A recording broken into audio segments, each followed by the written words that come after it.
very first time that I did stand-up comedy was July 3rd, 2007. I had just graduated from University of Idaho, and I got an internship in Boise, Idaho.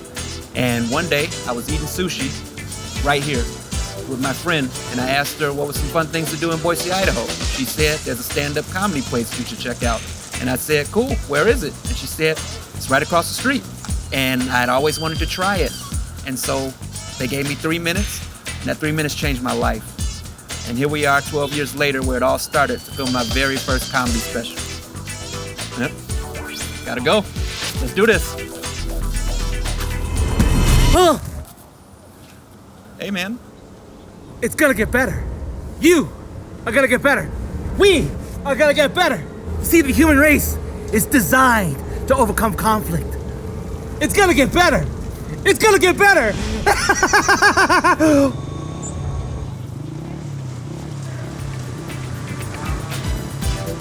Don't yell stuff at the comedian unless he asks you to. It's very, very important. What we need is your laughter and your energy. With that being said, Ladies and gentlemen, make a lot of noise for Alvin Williams!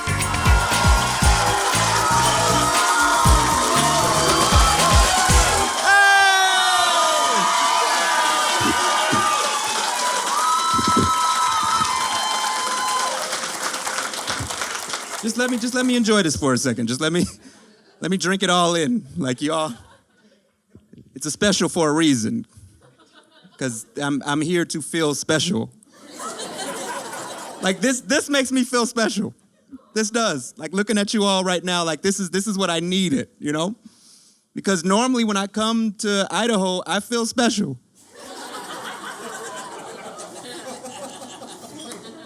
But lately I haven't felt special. Okay, I'm gonna just say it. There's too many black people here now. There's too many. There's too many. I tried to smile my way through it. I'm sorry. There's too many now. I'm not unique anymore. Like, I'm not that special black snowflake that you all brag to your friends about. No, I know I'm not special. I know I'm not special because I saw another black dude on the street, and when I walked past him, he didn't go. That's how I know. That's common courtesy. You're supposed to do that. As a black man, when you see another black man in Idaho, when you make eye contact, immediately, you are supposed to go, which is code for, I don't know how I got here either. But you're here too. I mean, look at us, making the best of a situation. Wow. I gotta tell you, brother, this makes me feel good. You understand that if the revolution starts tomorrow, I know somebody's got my back. I know it's not you, it's my white girlfriend, but somebody's got my back. I just remember one time I had the one that was assigned to me. It was for 5 years, just a five years. I felt like I got the gist after 2 years. I felt like I was good. I remember one time we were walking, and it was me, her, and her dog, because they have dogs.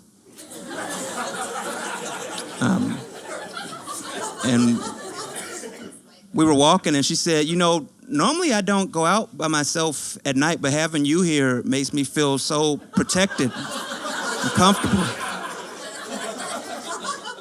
And I said to her, you know, normally I don't go out at night here by myself. But having you here makes me feel so comfortable. And the dog was just stressed the fuck out. Like, the dog is just like, I don't feel safe. Like, this is... And I need therapy. I'm a therapy dog, but... I'm from Chicago. I feel like that is my home. However, my adulthood and my transition into that adulthood really occurred here in Boise, which means I'm a black man who has never forgotten what it means to be black. I will always stay black. But I have white dreams that I aspire. You understand me? Like, I always want to keep my street cred back home, but I also, one day, I want to wear pajamas to the airport. Like, I want to do that. I see you all do it all the time. I'm like, I want to do that. Chicago hasn't changed. I know that people hear about Chicago now and then you hear on the news that it's a war zone. No, it's exactly how it's always been. We just have better cameras now. That's it. There's just better cameras documenting, the technology has caught up with the fuckery in Chicago. It's always been like this though. Don't get it twisted. It's been exactly the same. Cops have been whooping our ass off camera for years, undocumented. Have you ever thought about the fact that you see the cops beating our ass now because they have body cameras on them? So that means that the body cameras still don't stop them from whooping our ass? Like, you realize how messed up that is? You realize what used to happen before there were cameras? When I was a kid growing up, there were so many news stories about black people getting shot because the policemen would mistake their cell phone for a gun. Now, remember, when I was a kid, this was the early 90s. Do you remember what your cell phones looked like in the early 90s? They were giant gray bricks that if... Do you hold a gun like this? Do you do... Anybody? Do you do that? No. No, don't believe that. It's not... They've been doing that, but now there's cameras now, so now there's accountability now. So now they get caught red-handed on it. So now they're just trying to build PR so that people don't think negatively about them, and all of a sudden you see this influx on social media of cops like dancing with little kids in the hood. It's like, see, we don't all shoot the blacks. Even that dance makes it look like you're whooping a black dude's ass. Like, you're not that far removed. Like, I don't trust you. I remember. So people were so upset. Like, that's why that Black Lives movement, that Black Lives Matter movement that happened, people were just trying to get the point across. Like, hey, why is it just us on the tapes? Like, you haven't accidentally shot a white person on tape once. Like, I'm not saying, okay, like y'all are cool. Like, y'all came to my show, but like, I'm just saying, like, you don't have to die, but like, accidentally shoot one, like, just one of you all, just be in on it. I just need the visual so I can go back and report. None? That's the part, that's where Black Lives Matter came from, because they were just saying, hey, Black Lives Matter too. That's what they were saying. They were saying Black Lives Matter too. They weren't saying like only Black Lives Matter, but people were getting really pissed off about it. They're like, well, you know, all lives matter. Like, yeah, no, but we're saying Black Lives Matter as well, because you see us getting brutalized, like, well, all lives matter. You know, why can't we say white lives matter? Because we know. That's never been an issue. What do you mean white lives matter? We know. That's like crashing a Planned Parenthood rally and holding up a sign saying, my penis, my choice. Like, yeah, we got it. You have a penis, so you get to choose things. I got it.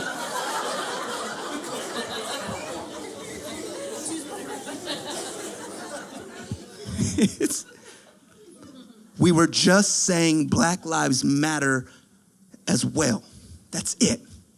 We were saying Black Lives Matter too. We would have been better off if we had just said me too, but then shit happened. We just missed it. We just acted a little sooner. Ladies, I'm not being insensitive to your plight, okay? That Me Too matter, that's real, okay? Your plight is real. But trust me, when I first saw that hashtag Me Too as a black man, I went, oh, shit. God, that would have been perfect. That's the one. That's the one. Damn. We missed it by that much. This happens all the time in the black community. First of all, I'm not black. I'm clearly brown. How did we lose this? How?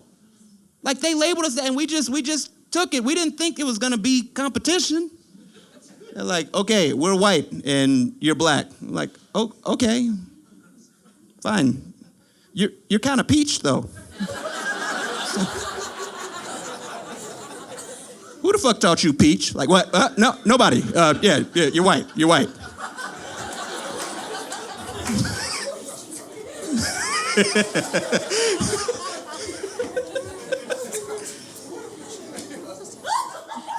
Oh, somebody just got that. Like, okay, that was I felt that from the delay. Somebody explained that to the other person. We weren't supposed to know peach. I'm not mad. Like, just get it sooner, but because that's the right reaction, but the timing.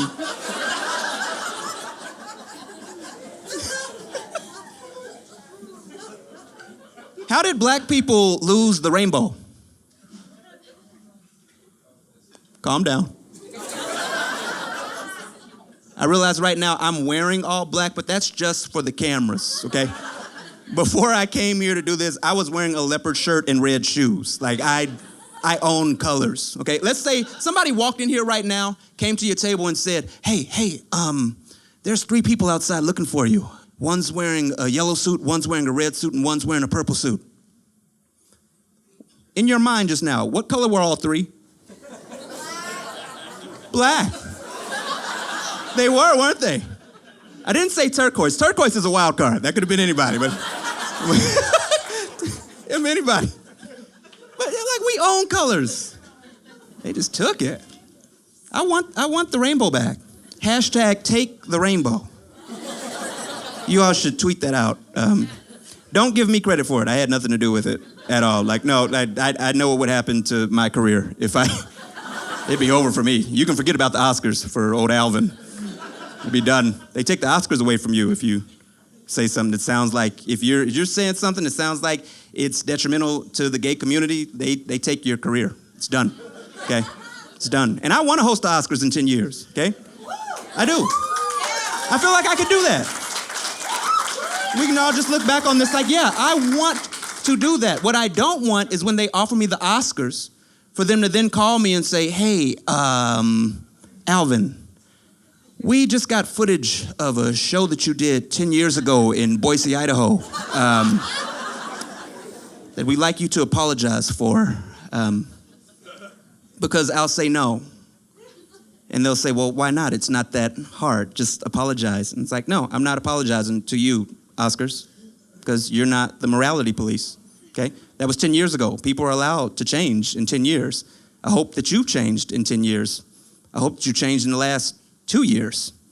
Because I don't know if y'all remember, the Oscars 2 years ago gave best film to a film about a woman who fucked a fish. It was called The Shape of Water. That's fish fucking. I don't have to tolerate that. No, I don't. It's LGBTQ, not LGBTQFF. I don't have to accept everything that comes down the bend. Please. I know I sound intolerant. I'm not intolerant. I'm single, and it sounds the same. But like, no, hear what I'm saying now. When you're single, you become intolerant of a lot of things because you've been by yourself a lot, so you start thinking about things that you don't have, like people having sex with you to distract you from. So you start getting angry about stuff that other people don't have the time to think about. Like right now, I'm a little frustrated by the fact that nobody talks about, right now, there are bugs having sex on your face. I mean, doesn't matter what age, race, or creed you are, they're having sex on your face right now. They're called Demodex mites. Look it up. It's real, yes. They live in your eyebrows and your eyelashes, and they come out at night, and they have sex on your face when you sleep. Yeah. I'm not making this up. This was on an article in National Geographic. Like the National Geographic. You know the one, bum, bum, bum, bum, bum. There's tiny bugs fucking on your face. Like that one. That's a real article. Why are we not talking about this? This is real. I know, she's like, well, what do you want me to do? They're already fucking on my face. What do you want me to do? Look this up after the show, but this is real. Everything I'm about to tell you is real, okay? They're tiny bugs. They're called Demodex mites. And they live for about 2 weeks. And for 5 days out of those 2 weeks, they are just having debauchery on your face. Now here's what's up. Those 5 days out of the 14 days, that's their adulthood, right? During that time, the male Demodex mite and the female Demodex mite have different lives. The female Demodex mite, in her adult stage, she finds one of your pores and she just settles there. And she lives off of the sebum in your face. But she just settles there. She just finds herself a home and she settles down. None of the male Demodex mites settle down. The whole time, during the adulthood of the male Demodex mite, they just cruise around your face and wait for the female Demodex mite to pop up out of one of her pores. And then they have sex with them. That means men aren't shit on a microscopic level. Like, you get that, right?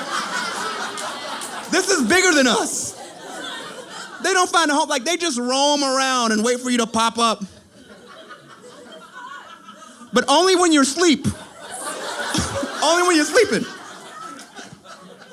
Y'all are worried about eating spiders at night. Like, that's...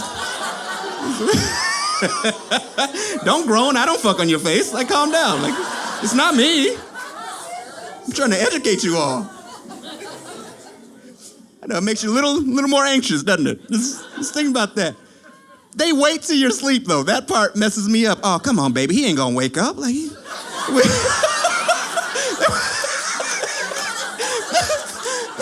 that's happening right now.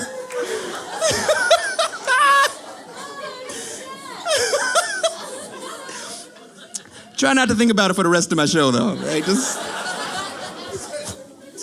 put it over here, and we'll move on. People are stressed out. So much anxiety. The anxiety has run rampant in our society right now. It's too much stimulus going on. That's why. Your kids are stressed out. They're angry at you. Your friends don't like your kids. I just kind of threw that in there, but they don't like your kids. Your friends don't like your kids. None of your friends like any of your kids. They tolerate your kids because they love you. They love you so much that they tolerate your kid, okay? People love sex, so they tolerate condoms. You understand? No, you don't understand. That's why you fucking have kids. Like, that's on you. But that's the deal. Like, but the kids are stressed out. They're stressed out. They have anxiety through the roof, too much stimulus coming at them from all angles. And it's not their fault. And we don't treat them well about it either. Well, I was a kid once. I didn't have anxiety like that. Yeah, you didn't. You didn't have anxiety like that. You had Mr. Rogers. You don't think that made a difference in your life? You don't think that 5 days a week having a guy who didn't know your family situation when you turned on the tube and he looked at you straight in the eye on that TV screen and said, if anybody hadn't told you today, I love you and you're special. You feel good right now, and it's just me. You don't think that affected you as a child? That took the anxiety away. If just for a moment there was a difference in your life. Mr. Rogers was a beautiful man. Nobody ever talks about him as much as they should. They talk about him a little bit, but they don't talk as much. If you take the time in your life to watch this documentary called Won't You Be My Neighbor, you will, yeah. Okay, so some of y'all have seen it, all right? For those of y'all who haven't, whatever you think about Mr. Rogers right now, you're wrong. He was better than that. He was better than that. His kids said it was like being raised by God himself. That's what his kids said, okay? And if you go back and look at the clips that they show in the documentary, there's this one scene where he's in a room with Coco the gorilla. Now, Coco the gorilla is a regular-sized gorilla, and Mr. Rogers was obviously terrified. You can see it in the video. He's terrified of having this gorilla in the room with him. But the gorilla knew sign language, and he signed to Mr. Rogers, I love you too. I cried. I didn't know, you know, that ugly man cried, you don't expect to come.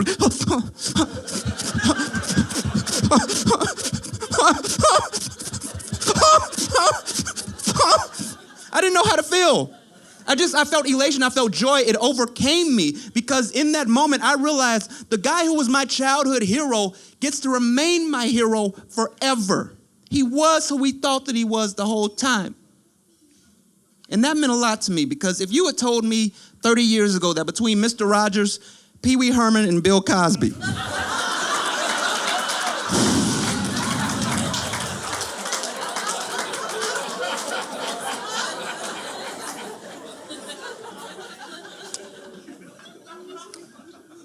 One of them turned out to not be who we thought they were. I would have lost that bet twice. Twice. Like, not the cause. It's him? Wow. No, because, Pee Wee Herman had his moments, but but nothing like the cause. Pee Wee Herman only abused himself.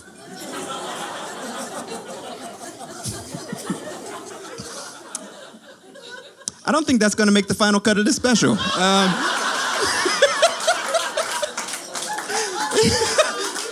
That's just a gut feeling. Like, some of these jokes are for me, like that was one of them, and I'm just like, I thought it was funny. But no, because the smart money was on Mr. Rogers. Think about everything that you know, all the knowledge that you have about danger. The smart money was on Mr. Rogers. This was a man who spent 40 years of his adult life only talking to other people's kids. Had 10 different sock puppets that, again, only spoke to other people's kids. Had a character on his show named Mr. McFeely. He was the cool guy. That was the best guy. Wow. This is why we can't have time travel. You understand that, right? This is why. You couldn't have done that. If you, from 2019, went back 30 years into the past and tried to explain to people in 1989 what was happening now, they would shoot you. Because you're crazy. You gotta go. Have you all ever been outside and seen a homeless dude in a trench coat and he's shouting out gibberish at you? Has it ever occurred to you that maybe he's from 30 years in the future and he's trying to help you and he chose you and you aren't listening? That's you in 1989. If you went back, first of all, I don't know what you know about time travel, but when you get there, you're gonna be naked. Okay? So you're just hunting around for something to cover yourself. Luckily for you, there's a trench coat on the side of the road. Whew. So you go and you grab the trench coat and you put it on. Now you feel civilized at least, but you're still a little disoriented because you just traveled for 30 years. Has anybody ever had a red-eye flight where they traveled in the middle of the night for like four or 5 hours? You know how disoriented you feel just from 4 or 5 hours? This is 30 years. You're lucky to have a thought come to your brain. And when a thought comes to your brain, you just gotta shout it out because you're trying to help the people, but you never know when the next thought is coming. So you just shout whatever comes to your brain in that moment, and there you are, a person from 2019 in 1989 trying to help the people, and all you can say is, people, listen to me. O.J. Simpson is a murderer.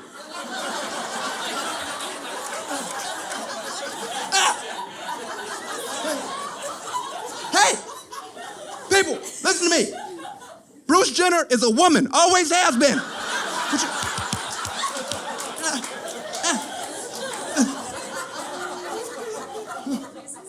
Hello? Anybody, please, hear me. Being gay is not a sin. You are gay because God gets bored with straight couples conversation at dinner too. Let go of me. Your president is gonna grab pussies and build walls around places you vacation. Stop touching me. You be out, done. You sound crazy. You had to go.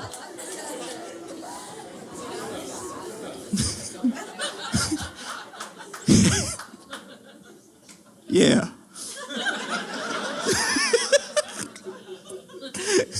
That's what I like, a clap that's not quite done. Like he wasn't done. We had to wait for him.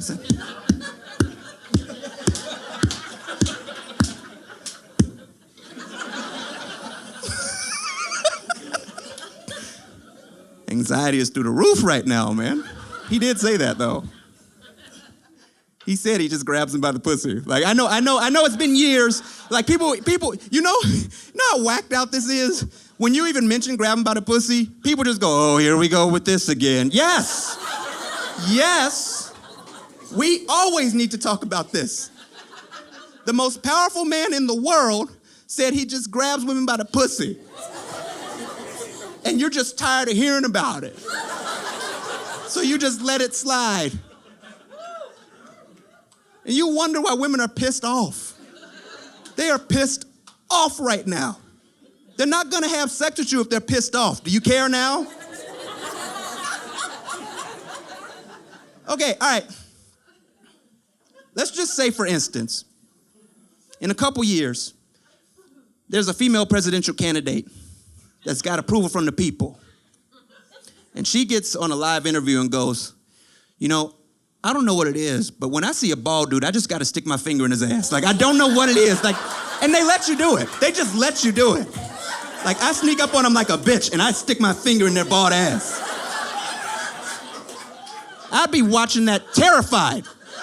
And my friends would be like, she's talking about you. She's talking about you. She's gonna stick her finger in your ass. Not mine. My ass is safe. Okay? My mom's side of the family has hair. You understand? You're in danger. Chill out, dude. She's not gonna win. Relax. It's funny though, right? It's funny. Chill. She's not gonna win, and then she wins. And then for no reason whatsoever, 8 states in the South legalized sticking a finger in a bald dude's ass. I was never gonna move to Alabama anyway, but I'm a little more pissed off than I normally would be. Like, don't just gloss over that she just said she sticks her finger in bald dudes' asses. I don't care how many years it's been. She said that.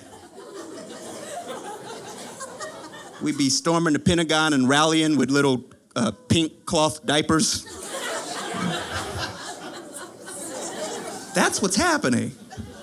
Women are real pissed off. They don't even know why they're so pissed off. They get pissed off, they start blaming it on other stuff that they don't understand, like Mercury retrograde.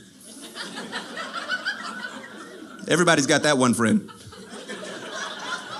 You know, they take no accountability for their behavior. Like, you have to forgive me. It's just Mercury retrograde is happening and my chakras are out of alignment. Yeah, but you're a bitch too. You know that, right? Like you've been a bitch. I just heard about Mercury retrograde like 2 weeks ago. That's Mercury. That's a different place. You're an Earth bitch. Like, you get that. You're a bitch here. But yeah, so women are more pissed off than usual, so they're not having as much sex as they used to. And it is tearing the game apart. And men are searching for answers. We're not getting the answers. We're out on social media. We're all trying to date on social media now, and it's really frustrating. I see it. And first of all, social media in general is different than it used to be because people are getting depressed. It's called Facebook depression. That's when you look at your news feed and see all your best friends living their best life, and it makes you sad because their fake version of themselves is better than your fake version of yourself. That's hard to take. You worked really hard on your fake version of you. They want you to fight, by the way. You know that, right? It's designed for you to fight. Don't you find it weird that Facebook, the greatest social media tool that's ever been created, was designed by somebody who had no friends? You don't think there's something to that? Whenever you see Mark Zuckerberg's face, don't you get a little nervous? You don't trust him, do you? Trust your gut. You know who you trusted? You know who you liked? You know who you loved? Tom from MySpace. Remember Tom? Yeah. You remember Tom? You loved Tom. You trusted Tom. Tom had friends. Tom wanted you to have friends. If you didn't have a friend in the world, when you opened up your MySpace page for the first time, you had one friend. It was Tom. He was in the top left corner. It was your number one friend. Top left was everything. And there was Tom with that picture that made it look like you walked in on him looking at porn in his room.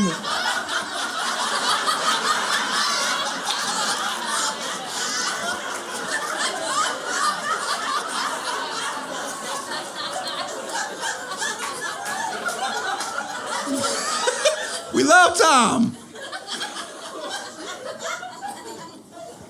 Social media is meant to divide you now. They want you to fight. They want you to argue. They want you to be confused. If you think that you're being messed with, trust me, you are. You are. One time, Facebook did a study where they took 15 minutes out of the day and they wanted to see if they could change the mood of the entire world. And all they did was they started putting negative news in everybody's news feeds, and they just sat back and watched as everybody in the world started posting negative status updates. They changed your mind in 15 minutes around the entire world. They mess with you on purpose just to see what you'll do. Do you know that I got an advertisement on Facebook for chocolate buttholes?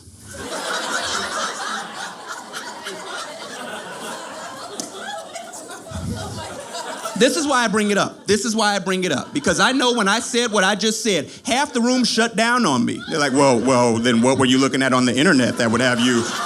I mean, they don't just give you that advertisement. There's an algorithm. You understand that, right? I mean, were you searching for brown boots and you typed in the wrong thing? No, I wasn't.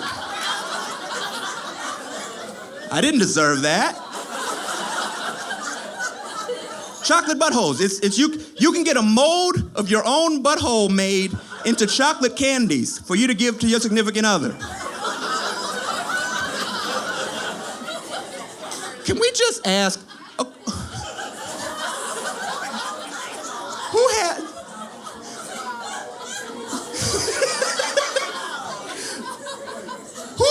who sees that advertisement and they're like, oh, that's what I'm talking about. Like, that's what I need. Who has that confidence that that's the gift that they give to their significant other? Like, how do you approach your spouse? Hey, baby, remember that one time I told you to kiss my ass? Well, today your lucky day, boo-boo. Come on, bring in the truck. Come on now. Come on.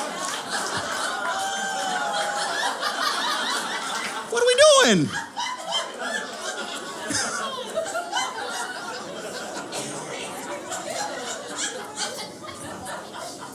I mean, if I'm not judging. Like, if you do that, great. Like, you have an excellent relationship, okay? I'm not judging you. I see all the couples in here. I just want you to know I support what you're doing. No, I do. If you're married, more power to you too. I've lost some of my best friends to marriage. I mean, like, they're okay. No, hear me out. Like, I love my friends, but my friends, they get married and then they like to start giving relationship advice to me as a single person, to which I say, you should probably shut the fuck up. You don't know anything about being single in 2019. The longer you've been married, the less you know what it is to be single now. You don't have that information, okay? Quit giving that advice. More importantly, if you've been married for like 30 years, you're not the authority on relationships. You only know how to make one person happy, okay? You know how to make Harold happy. That's why you giving advice. Like, I've had 20 failed relationships. I'm a god. Like, talk to me about relationships. I know things. Because see, here's where I'm coming from, okay? I got advice one time from a dude who was married for over 30 years.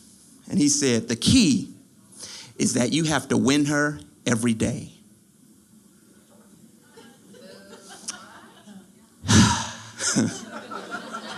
That's all it is. I just win her every day. That's it. There's the secret. You can't win her every day. You can't. You can try. You can try with all your heart. You can go in every day and say, I'm going to win today. But you are not going to win most of those days. That's called gambling. You understand that, right? It's the same thing. It's the same rules in gambling. Gamblers go in thinking they're going to win every day. They don't win every day. They lose way more than they win. It doesn't stop them, but they have to understand you're not going to win. I can feel people's buttholes puckering up again when I'm talking about what I'm talking about. Like, no, because it's like circular in here, and I just heard I heard that like from you all as a group. So I'm gonna stop talking about marriage and just talk about gambling, and maybe you'll understand what I'm saying if I just use gambling as the example of the point that I'm trying to make, okay? So let's just say, for instance, I'm at the blackjack table. My friend is at the blackjack table with me. I have a 19 showing. My friend has a 19 showing. The dealer has a 6. What am I supposed to do? Stay all day long. What's he supposed to do? Stay all day long. He hits. Hey, bro, what you doing? That's not what you're supposed to do. You know the rules of the game. We've been playing this for 10 years. What you doing, man? You're supposed to stay. Yeah, I know. We've been playing this for 10 years, and we still lose a lot. I mean, maybe it's time for a change. Have you ever thought about having a change yourself? I'm not saying that you should. I'm just saying this feels right for me. Hit me. What happens next? He gets a 2. You're damn right. He gets a 2. He's got a 21 on perfect hand. Did everything wrong. Still got a perfect scenario. The dealer who has a 6 draws another 6. Now he's got 12. Then he draws an 8. He has 20. I lose. He wins. Had he done what he was supposed to do, we both would have won. Do you think I'm gonna look at him and go, damn, you are great at this game. Can you give me some advice on what I can do when I play in the future? No. He's an asshole who got lucky. So when you get advice from somebody who's been married for 30 years and you ask them what the secret is, all they need to be saying to you is, hey, I'm just an asshole that got lucky, man. Don't be coming to me for advice. I can't tell you how to be you better. That's it. The secret to being married for over 30 years is getting married over 30 years ago. Before Uber Eats. It was a different time. You were necessary.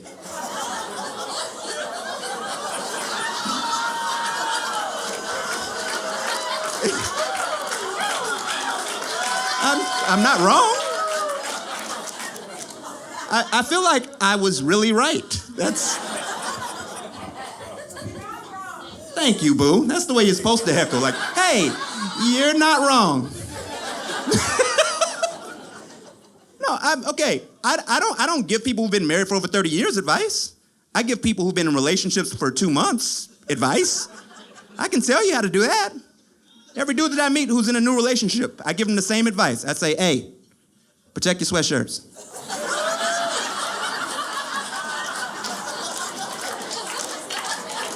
That is 100% effective advice. Okay, for those of y'all who don't understand what I just said, women don't buy sweatshirts. They steal them. They steal them from whoever they're dating, and they keep the sweatshirts. Like, they collect them. You know how gang members have teardrops? And that's women with the sweatshirts. They keep the sweatshirts from the previous relationship. She didn't go to that many colleges, dog. They keep the sweatshirts. They steal them. They're gonna steal it from you. You know that, right? You're not safe. You're not different. She's gonna steal it from you in your face. They take it in broad daylight in your face. They steal it from you right after sex. You're not in the right state of mind. You're not. They steal it right after sex. They get out of bed, they're naked. That bathroom light is hitting them just right. They're cold, so they're shivering a little bit, and that turns you on because you're a freak.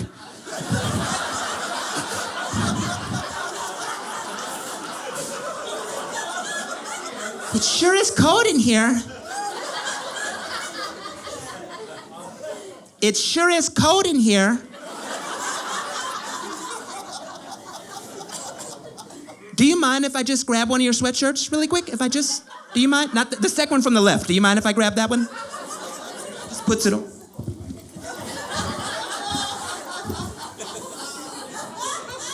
Yes, look, yes.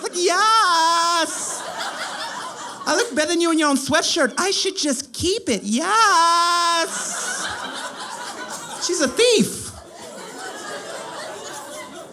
That's not okay. Ladies, you will lose your mind if you came home and your man had your yoga pants on when you walked in the door.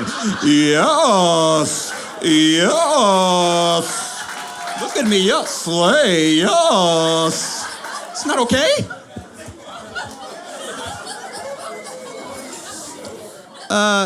By the way, the amount of women wearing yoga pants in ratio to women who do yoga is off.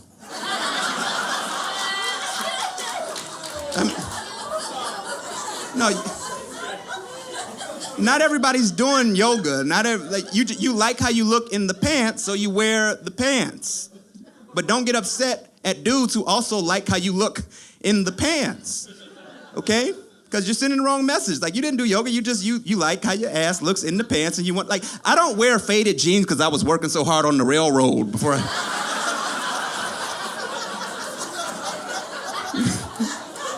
I like that look when I have it, that's it.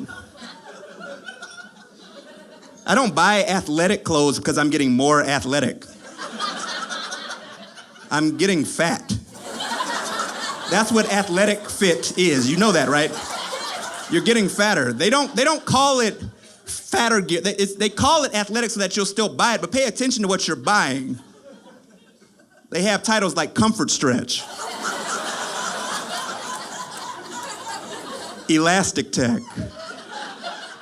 Tech? Is tech necessary? Is there a lot of technology going on in this? There's scientists with white coats and whiteboards on. There's a lot of technology going in. No, just biscuits. Just biscuits going into this. You're getting bigger. The bigger you get, the more athletic gear you start to buy. If I wore a tracksuit, I don't look like a track athlete. I just look like a fat rapper. Like, it's done. But I'm honest about it.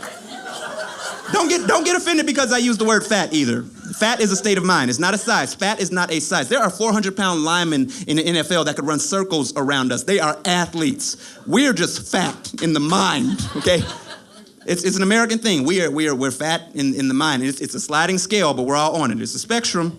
We're all on it, but we all kind of meet in the same place in the middle where we can all reach an agreement. Because why is it that when you go to Walmart, Sam's Club, or Costco, you walk in, see the sample guy, and act like you've never had cheese on a fucking cracker before in your entire life? Like, who is that production for? Who is this? Who are you acting for? Everybody knows the scenario. The sample guy knows you. It's Sunday. You walked in without a cart. Why are you pretending? You walk past and you see the sample guy. Oh.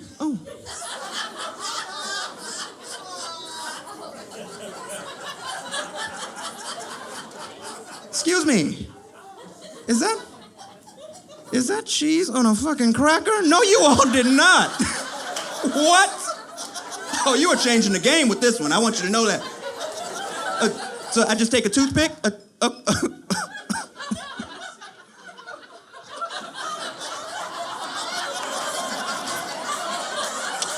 That is good. Now, which aisle do I walk away from you and pretend like I'm gonna buy any of this shit ever in life? Which do I just, is it over? Is it over that way? He's got the boxes right in front of you. Like, I got the boxes right here. Shut up. Which aisle do I walk away from you and pretend like I'm gonna buy? You're gonna sample these hands in a second if you don't. What's that for? Just quit that. Just be honest with one another, man. Please. I think if people were more honest with each other on a daily basis, I think that would help with the dating scenario in general, because there's a lot of people lying to each other because they think that's what they need to do, because they think that if I showed you who I really was, you wouldn't accept me. And so they lie. They lie and try to get what they want that way. And it messes up men especially, because men, we are praised for lying to women. Like, it's toxic masculinity. We were taught to lie to you. We get praised for it. And that's the way that we think we have to approach you to have sex with you, is if we lie. And don't get upset at the guy who lied to you to have sex with you, because he was just trying to manipulate the story of his life in a way that would impress you to just have one moment with you.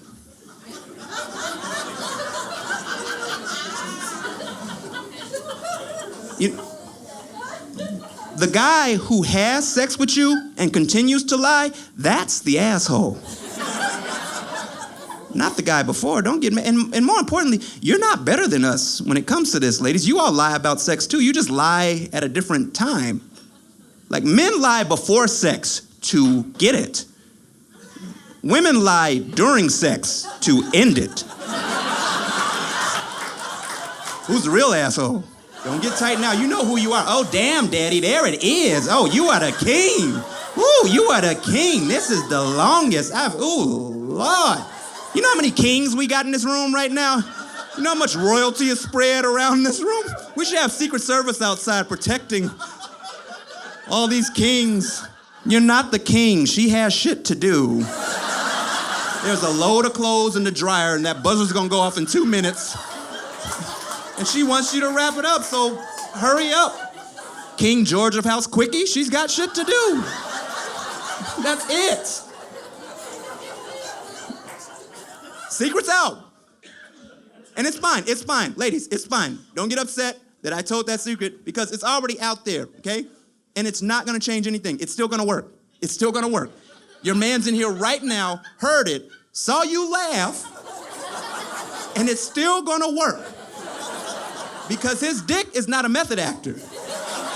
His dick believes everything that he's hearing. Hey, we are killing her right now, dog. Do you not hear the thing? That's my impression of a penis. I shaved for this joke, so I'd really appreciate it if everybody. We are killing her right now, dog. Do you not hear? We gotta end this. She might die. That is wild to me. Women can moan a certain way and men will finish faster. That is power. That is power with no equivalent. Men can't moan a certain way to make you finish telling your stories quicker. Oh, then what happened? Oh, then what happened? Oh, damn, that is good backstory, damn.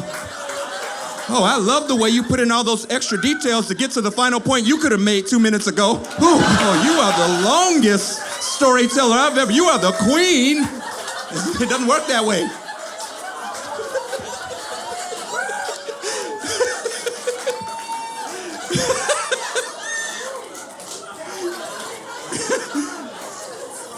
I told you I was single. You can laugh if you want, but that is...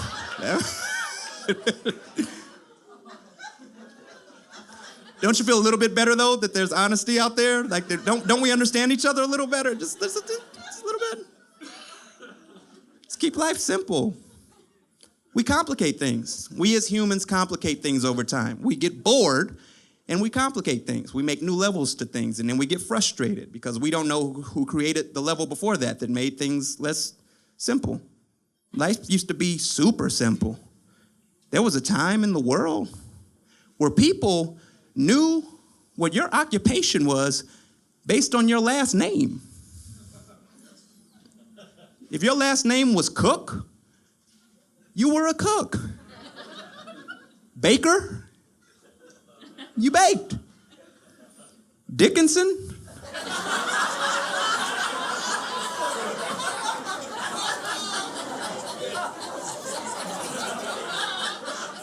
you were a priest. Life was simpler. Like it was a simpler time. Everybody knew everybody's role in society, and they moved.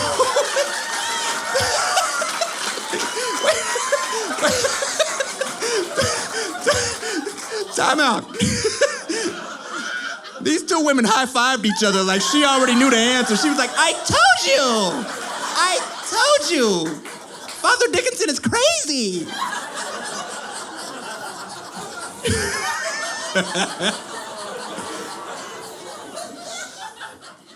Everybody calm down. I looked it up because I was curious. Dickinson, it meant son of Dickens. I hope so. I truly hope. I hope that wasn't the name they gave the town pedophile back in the day, because he was just great at it. And it was a simpler time. You realize pedophilia is bad now, but back in the day, like in the Greco-Roman days, like it was the norm. Like it was part of being elite. Is you had a little boy servant, like that was a thing. Socrates, Plato, those intelligent people that you quote to sound super smart, you're quoting pedophiles. You realize that, right? You think they're gonna do that about our society 500 years from now? There's gonna be some dude trying to impress other people at a party with his wine. I believe it was the great R. Kelly that once said, my mind is telling me no, however, my body says cool. Like, he's gonna fuck up the quote. It's 500 years later. Like, they're gonna get the translation a little bit off.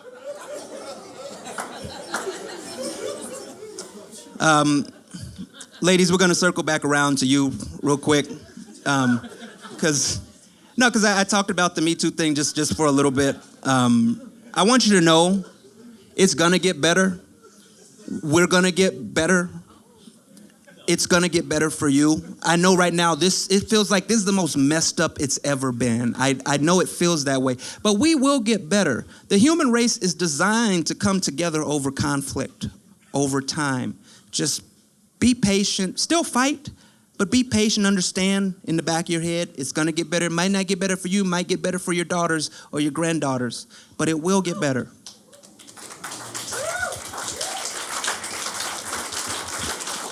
Because I believe in the human race in general.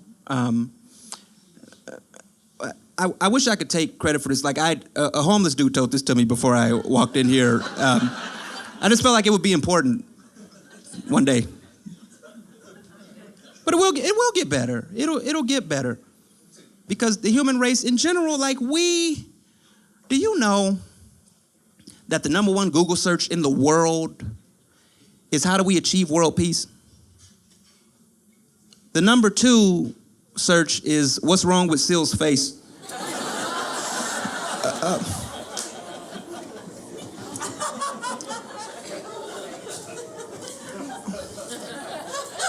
That's a big drop off, isn't it? Like that's a big.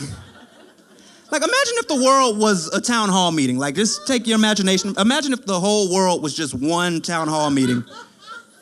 And they open up the floor for questions. The first person's gonna go, yeah, I was just wondering, is there any way that we could ever achieve world peace? Yeah, of course. Of course we can achieve world peace. Don't believe it's too big for you to do. If you become the change that you want to be on an individual level, and you meet other people who are on your same frequency, and you all create a group that also creates group change, that group will meet another group, and you will exponentially increase your change to the point where you become the idea that you want, which is not peace, but world love.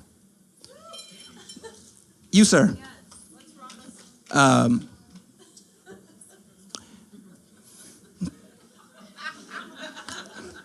I mean, was he born like that? Like, was it, like, like nobody's ever explained to me.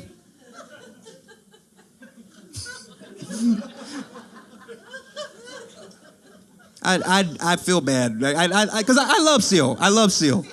I really do. He's an amazing artist. He got me through a lot of tough times when I was a little kid. He did. When I was a little kid, I would get these brushes with anxiety, and in order to calm myself down, I would sing "Kiss from a Rose" by Seal.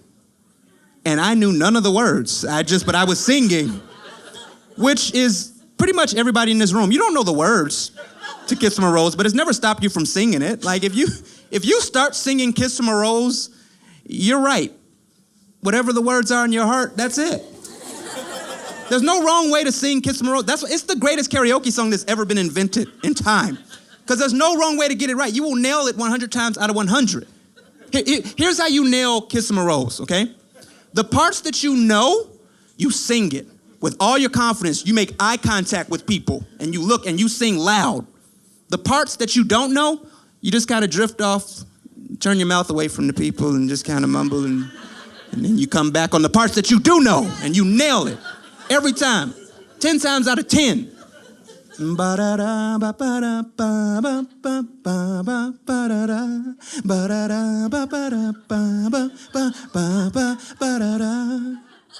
There used to be a bunch of patterns, so much you can say.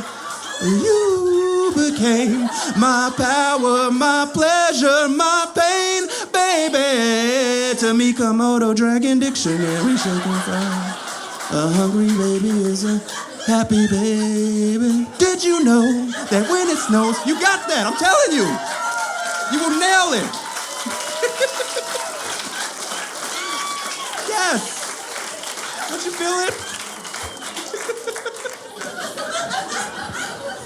I used to do that, like whenever my, no, because my grandparents when I was younger, like they would argue all the time, and like when they did, like I would just go in the corner,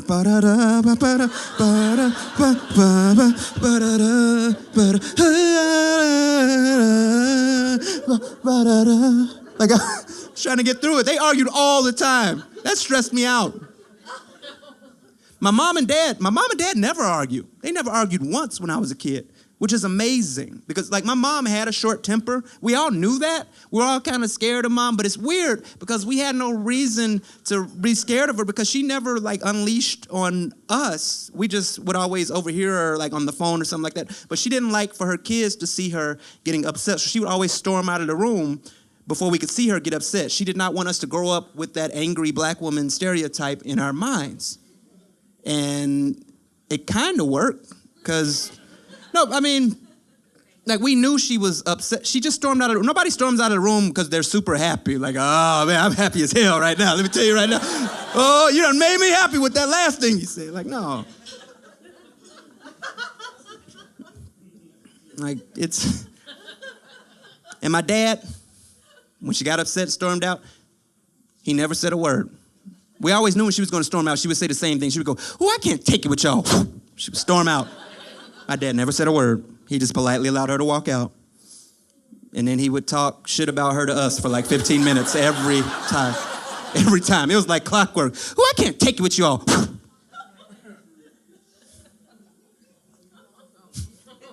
Your mom. You see that? I can't take it with you all. Nah, nah, nah, nah. I was 8 years old, okay?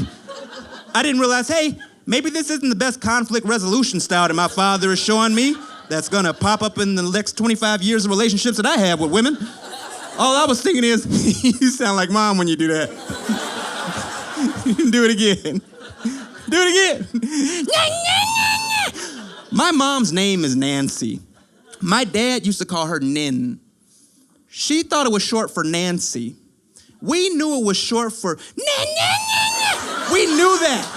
He did that to her face. This went on for years. Do you understand me?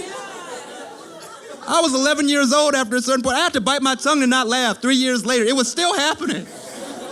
I thought they were doing this on purpose just to make me laugh. They were not. They weren't. I know they weren't because here's how I found out. It was a day just like any other day. My mom said what she always says before she storms out of the room. She went, well, I can't take it with y'all. And before my dad could say a word, I wanted to show him that all the hard work and dedication that he had put in the craft was not lost on this. I was just trying to make my dad proud. That was all that was happening. I was just trying to make my dad proud. Before he could say a word, I went,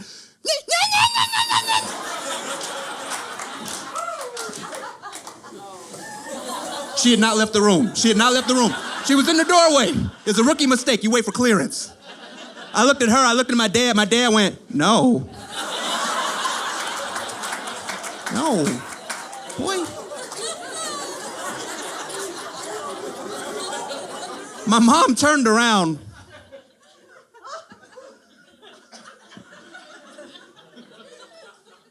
I knew I was hearing something every time I walked out of the room. Boy, if I ever hear you doing that again, you will be in trouble. Whew. And she walked out. My heart sunk. First of all, I felt scared. Secondly, I knew I had hurt her feelings. And when you're that age, your mom is your first love. And I knew I made her sad. And my dad went, and my mom ran back in and said, boy, didn't I just tell you not to do that? You know what, you're not grounded 1 week. Now it's 2 weeks. She stormed out again. I was in the middle room confused. I had not said anything.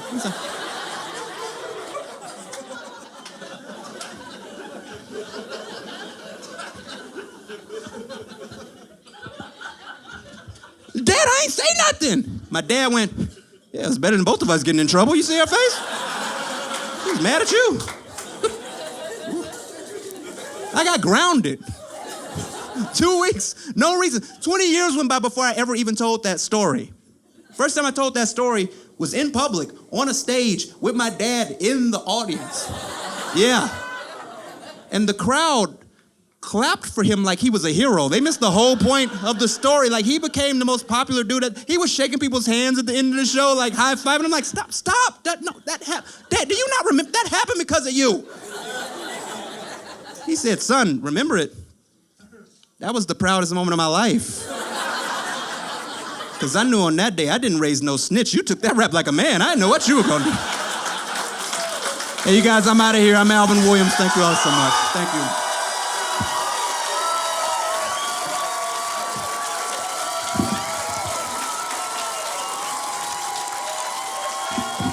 Keep it going for